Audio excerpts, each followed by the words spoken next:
Hello everyone. I'd like to talk to you about mind mapping, illustrated with sophomore organic chemistry, but really applicable to any subject. There are various reasons why people might want to mind map, and many of these are associated with motivation, understanding, and creativity. I'd like to tell you a personal story about how I really became a believer. I had to review a patent. It was long, it was boring, and every time I tried, I just couldn't go on. So I decided to get out some mind map software and play with it to get to know the software better and create a mind map of the patent.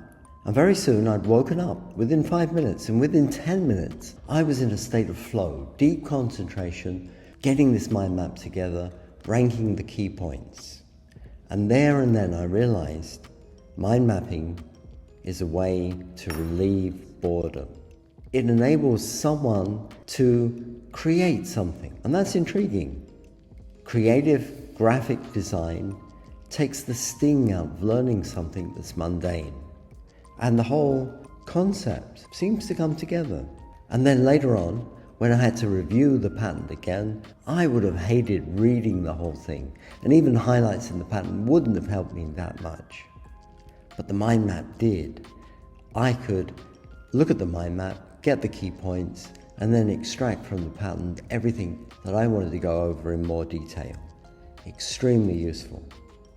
Now let's say you're a student and you want the easiest possible, not necessarily the best, but the easiest possible way to create mind maps. If you're studying from a set of notes or a textbook, then the easiest way is from the contents pages. I'm going to illustrate this for my first workbook on sophomore organic chemistry. In sophomore organic chemistry, common to many subjects, the first 5 chapters or so in the textbook can be the most important, because these teach fundamentals that keep coming up over and over again on every exam and quiz, and that is certainly the case in sophomore organic. So a student who doesn't understand these concepts will suffer. Now imagine a student who started in chapter 1 in my book and had to learn hybridization. This is the contents page. It gives you the hierarchy of thought. And summarizing that into a mind map really consolidates everything. The second chapter is on acyclic hydrocarbons. Again, a nice hierarchy in the contents page. Summarizing that gives you this picture. Very informative, I think. Functional groups. There's not much subdivision here, but even if there's not, maybe you make some. So here's my second interpretation of that contents page. So having created mind maps and broken the ice, understood the key concepts, the next task is often mastery. And in mastery, mind maps can help as well.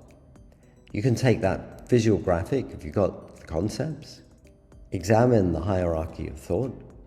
You know the key points and concepts then from the mind map. And importantly, you can see how they interconnect. If you want to reinforce your learning, a good way to do that is teach someone else. Well, hey, mind map software often enables you to export into slides. It's possible to mind map without software. Some people can do mind maps manually. I have a friend who is great at drawing graphics. Those graphics really help her understand. In one situation, she had a shipping container and boxes A, B, C, D, and E. She had to pack them in the shipping container. And this is a graphic she drew to do that in the most efficient way possible. It's brilliant. And then later on, I told her that every Sunday I was enjoying washing so much because I just bought a brand new washing machine. Front loader, very water and energy efficient. And she mind mapped that.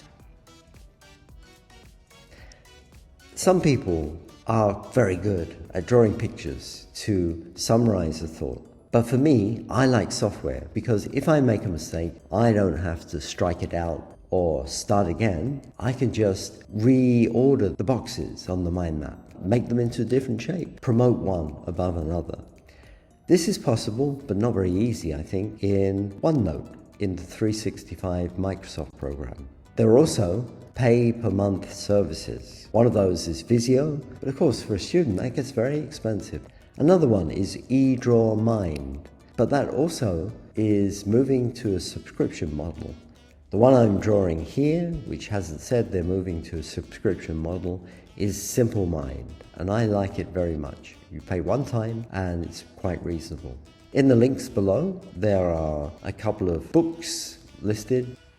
In summary, whenever you have to learn something or whenever you have to plan a project, like this one, then it might be useful to make a mind map to adjust your strategy and come up with a comprehensive way of putting everything together. And that's what I did in this project. I hope this is useful for you, and I really hope if you're a student, especially of sophomore organic chemistry, you'll pick up this idea because it'll make it not only easier to learn, but more enjoyable. Ciao, thank you very much. Bye-bye.